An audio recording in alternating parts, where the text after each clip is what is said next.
भारतीय प्रायद्वीप प्रागैतिहासिक काल से ही विभिन्न धर्मों के उद्भव, विकास और स्थायित्व का आश्रयदाता रहा है और उसकी विभिन्न प्रवृत्तियों, जीवन विधाओं के संघर्ष और समन्वय के द्वारा भारतीय इतिहास की प्रगति एवं संस्कृति का विकास हुआ है।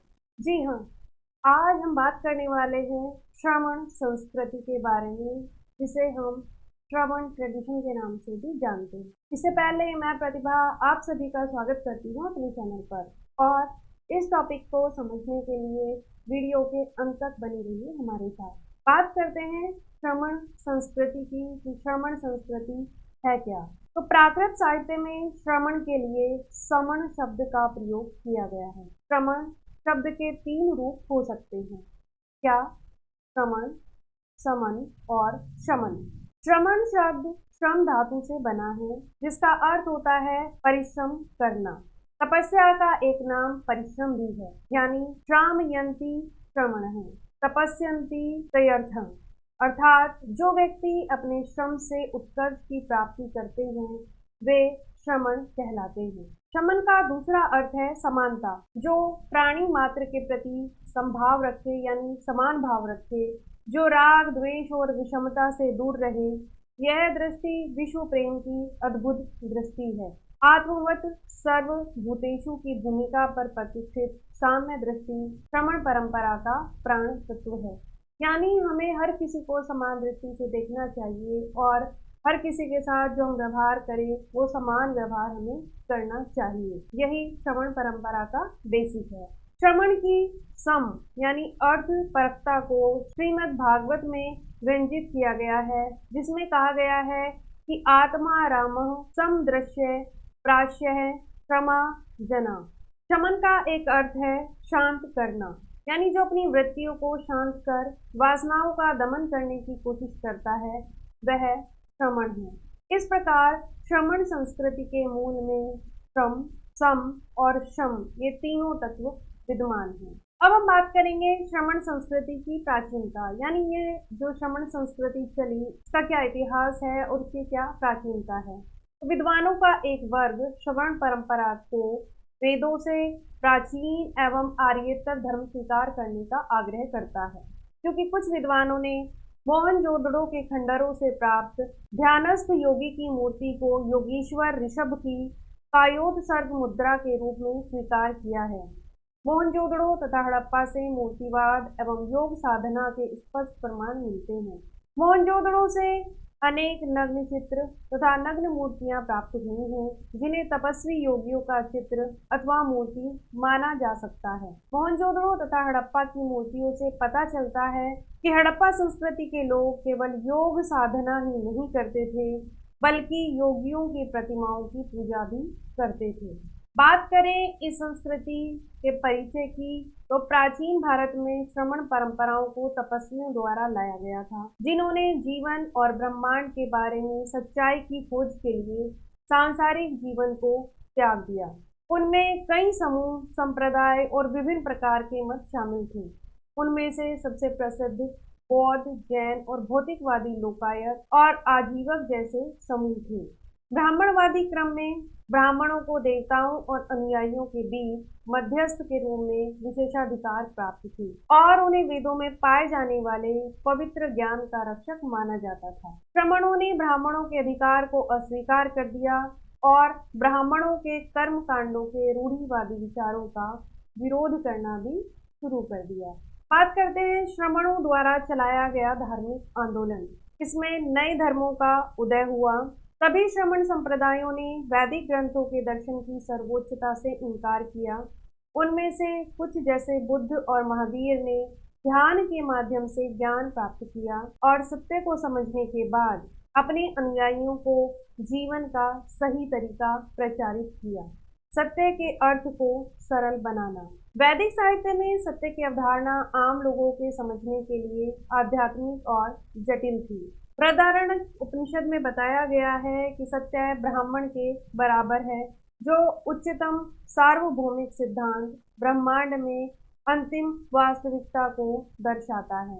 श्रमणों ने सत्य के अर्थ को सरल बनाने की कोशिश की। जैसे बुद्ध ने कहा कि 4 आर्य सत्य हैं, यानी इन लोगों ने सत्य को जो परिभाषित किया वो इस प्रकार से किया कि आम लोग भी इन सब रूढ़ शब्दों को आसानी से समझ सकें। जैसे महात्मा बुद्ध ने बताया 4 आर्य सत्य। क्या क्या? संसार दुखों से भरा है, सभी दुखों का एक कारण है। वो क्या है? इच्छा, यानी अज्ञान और आसक्ति दुखों के कारण है। इसके कारण को नष्ट करके दुख को दूर किया जा सकता है, और दुख को समाप्त करने के लिए सही मार्ग का ज्ञान होना आवश्यक है। यह मार्ग अष्टांगिक मार्ग या अष्टांगिका मार्ग के नाम से भी जाना जाता है। श्रवण परंपरा में अनुष्ठानों की तुलना में कर्म पर अधिक जोर दिया गया। श्रमणों ने संसार यानी दुनिया को दुख से भरा हुआ देखा।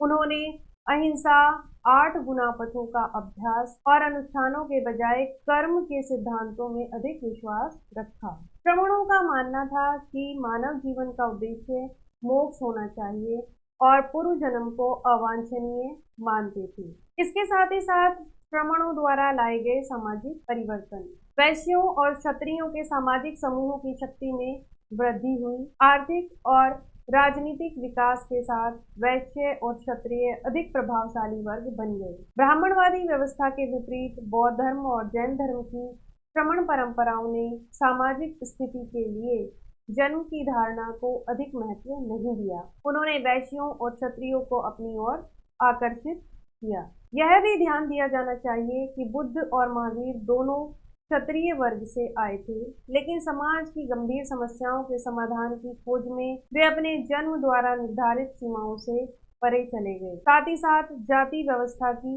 अस्वीकृति, बौद्ध धर्म और जैन धर्म के तेजी से प्रसार का एक अन्य कारण मौजूदा जाति व्यवस्था की उनकी अस्वीकृति थी। आप लोगों ने इतिहास में पढ़ा होगा, जब हम उत्तर वैदिक काल में आते हैं तो उस समय जो जाति व्यवस्था थी वो प्रारंभ हो गई थी और वो बहुत ही ज़्यादा जटिल होती जा रही थी। उसी को ही इन लोगों ने अस्वीकार किया और उसके स्थान पर सिर्फ कर्मों के ऊपर बल दिया, ना कि जाति और जन्म आधार पर।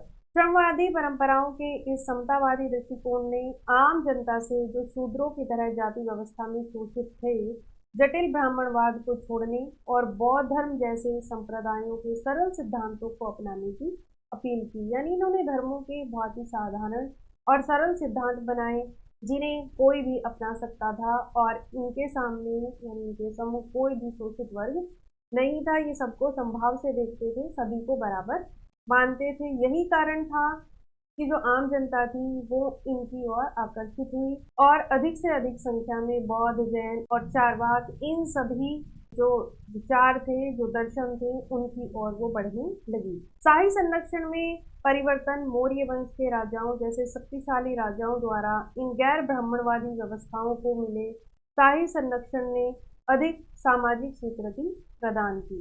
यानी जो श्रमण परंपरा है उसे शाही संरक्षण मिला, जिसकी वजह से इसने और ज्यादा विकास किया और परिवृद्धि को प्राप्त हुई। उदाहरण के लिए कलिंग युग के बाद अशोक ने बौद्ध शिक्षाओं के आधार पर धम्म को मगध की राजनीति के रूप में प्रचारित किया, यानी इसको एक राजधर्म के रूप में भी स्वीकृति मिल गई थी। इसके साथ ही साथ सामाजिक समरसता को बढ़ावा देना।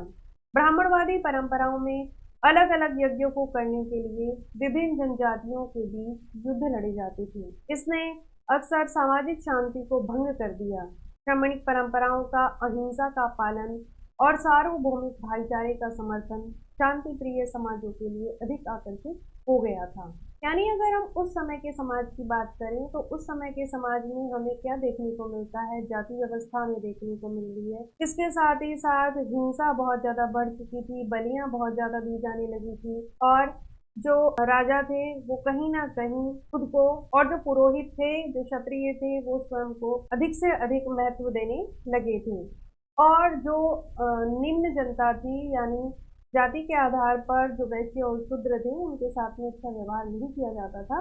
स्त्रियों की भी स्थिति धीरे धीरे बिगड़नी शुरू हो गई थी। तो उस समय तो उस समय का जो समाज था, हमें ये देखना होगा कि उस समाज की रिक्वायरमेंट क्या थी, यानी उस समाज की क्या आवश्यकताएं हैं। उस समाज की आवश्यकता है कि एक ऐसा धर्म आए जो सिर्फ कर्मों के ऊपर आधारित हो, जो हमारे ज्ञान को, हमारे कर्म को महत्ता दे, ना कि हमारे जन्म को या हमारी जाति को। इसके साथ ही साथ जो हिंसा है वो बहुत ज्यादा बढ़ गई थी, जिसको कम किया जाए, और उस समय आवश्यकता थी अहिंसावादी विचारों की, अहिंसावादी धर्मों की। और इसके अलावा उस समय एक आवश्यकता थी कि जो निम्न वर्ग है, निम्न तबका है, साथ ही साथ स्त्रियां हैं, उन लोगों को ऐसे विचार या ऐसे धर्म की आवश्यकता थी जो उन्हें विकसित कर सके, उन्हें उनका विकास कर सके। तो हम क्या देखते हैं कि जो बौद्ध धर्म है, जैन धर्म है, ये और इसके अलावा आजीवक और भौतिकवादी जो संप्रदाय हैं, ये सभी संप्रदाय ऐसे संप्रदाय थे जिन लोगों ने इन सभी आवश्यकताओं की पूर्ति की, और इसीलिए उस समय की जो जनता थी वो ज्यादा से ज्यादा इनके साथ जुड़ सकी और इन धर्मों का विकास हो सका। इसीलिए इन्हें हम श्रमण परंपरा भी कहते हैं। यानी इसमें क्या है, संभाव है, सब समान है, कोई बड़ा या छोटा नहीं है, जिसके जैसे कर्म है उसको ऐसा फल मिलेगा। इसीलिए अब हम पहुंचते हैं निष्कर्ष पर। तो निष्कर्ष में हम मान सकते हैं कि इस प्रकार श्रमणों ने प्राचीन भारत के सामाजिक और धार्मिक आयामों की संभावनाओं में इस तरह क्रांति ला दी कि कई शताब्दियों के बाद भी ये परंपराएं कई देशों में मानवता को आकर्षित करती रही, और आज भी बहुत से लोग इनकी तरफ आकर्षित होते हैं। तो इनकी विशेषता यही थी कि इन्होंने उस समय समाज और धर्म में उत्पन्न जो भी समस्याएं थी उनके निराकरण के लिए कार्य किया और सबको समान भाव से देखा। और इनकी जो भावना थी वो थी वसुधैव कुटुंबकम की, इसीलिए इनका विकास हो सका। तो ये थी श्रमण परंपरा। आई होप आपको वीडियो पसंद आई होगी। अगर आपको वीडियो ज्ञानवर्धक लगी तो आप वीडियो को ज़्यादा से ज़्यादा शेयर करें, और अगर चैनल अभी तक सब्सक्राइब नहीं किया है तो चैनल को सब्सक्राइब करके हमें सपोर्ट जरूर करें। Thank you so much.